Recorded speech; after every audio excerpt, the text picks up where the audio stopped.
Hello YouTube, it's Ivan, and today I'm going to be showing off this 4-bit Redstone computer that I've been making over the past couple of weeks. This project started, well actually a couple of months ago.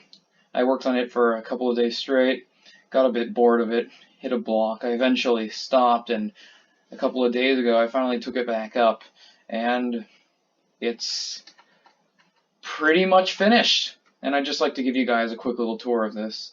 It is my first Redstone computer. I have not built one before. I've tried building plenty, but I've never succeeded until now. I did not pre-plan the architecture. I do not have an actual flowchart of it or anything. I kind of just built it as I went along, and I learned a lot along the way. It's not, by no means is it an advanced computer. By no means is it a good Redstone computer. It's very simplistic, it's very basic, but it is a computer nonetheless. So I guess that we should first start in the control room.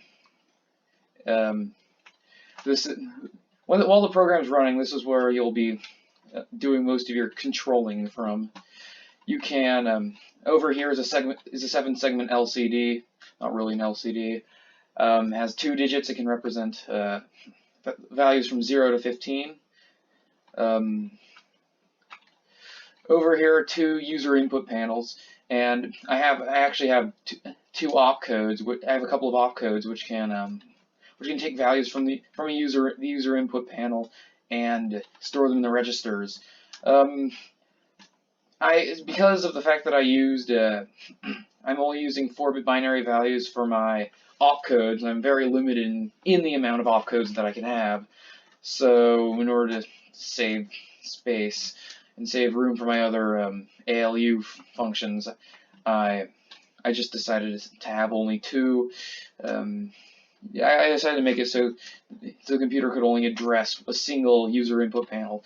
So instead, to fix that, you can just use this to switch between user input panel 1 and user input panel 2. Over here is here's the main bus. Here's the control unit. It takes instructions from the ROM, and according to those, it activates certain parts of the computer. The part in green is the program counter. This thing took me all day to get working. It was a big pain in the butt, but it works. It all works. Here is my ROM. It is 15 lines. Each line holds a byte of data, and the first four binary bits of each line represent an opcode, and then the last 4 represent an address. And most of these commands don't use addresses, but some of them do, and I'll get back to that later. Now, if you come along here, here's my LU. It has 4 functions. It can add, it can XOR, it can OR, and it can AND. And I was originally planning on adding a NORing function, but again, due to space constraints, I decided against that. Here are my 2 registers, totaling up to 1 byte, with a total of 4 bits in each. Register A, register B.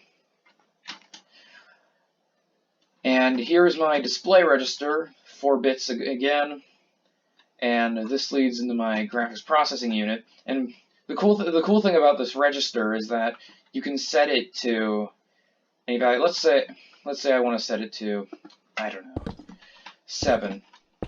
Set this to that. I can just write it.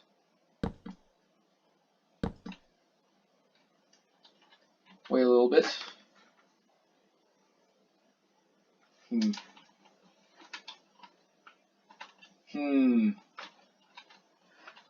Oh, I remember. Yes, the input on this is switched around, so yeah, it was displaying correctly. Anyway, yeah, you get the idea. I accidentally put in 14. What else? That's pretty much the entire computer. The orange stuff just represents input stuff, an input bus. So, I guess I'll show you a basic Fibonacci sequence program that I wrote. And what it does is it just finds all the numbers in the Fibonacci sequence up to 13, because that's the maximum number in the sequence that's representable by 4 bits, and then it just loops back to the beginning. So we just flip the power switch. You can see over here, we're on line 1. Line 2. I'm not going to narrate the rest of this program, so you guys can watch. Just kidding. Alright. 1,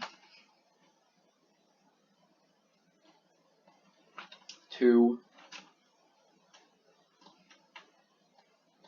So what it's going to do now is it's going to go over to the conditional jump. And the conditional jump pretty much just checks if there is if the overflow flag is true, and if it is, then it does not jump. But if it's not true, then it does jump. So it'll keep doing this until the value that's added exceeds 15. So 5 should jump back to the beginning.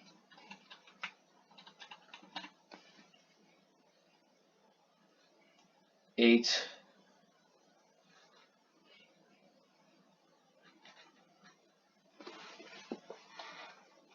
13. And now it should. Oh, there we go. Yeah, it passed that jump. It passed the conditional jump, and now it's going all the way back to the beginning. It's on the non-conditional jump. So yes, this computer does have very, very, very basic conditional logic. So I suppose it would be Turing complete. And we're back to the beginning. And that's just a very basic program that I wrote on here. I mean, if you come over here, what you can see is that it's setting register A to 1, setting register B to 1, adding B to A, displaying the contents of register B, adding B to A, displaying the contents of register A, adding A to B, and then checking if, jumping back to 3, jumping back to address 3, if carry is not true, and then after this, if carry is true, it goes on to this, and this just jumps back to the beginning. I included with the computer is a list of opcodes, and there are 15 of them. I've also included a basic user guide just explaining the computer, explaining specifications. 4-bit data width, 4-bit address space, 1 byte of RAM, 0.5 bytes of VRAM, 15 bytes of ROM, and add and/or XOR, and 15 opcodes. The link for the world is in the description, and I do plan on following this up with a better computer. This is a very hack/solution. It isn't, again, as I said at the beginning, this isn't a good computer. This isn't, even by Minecraft standards, it's not a good computer. But it's a computer, and I made it. Anyway, thank you for watching.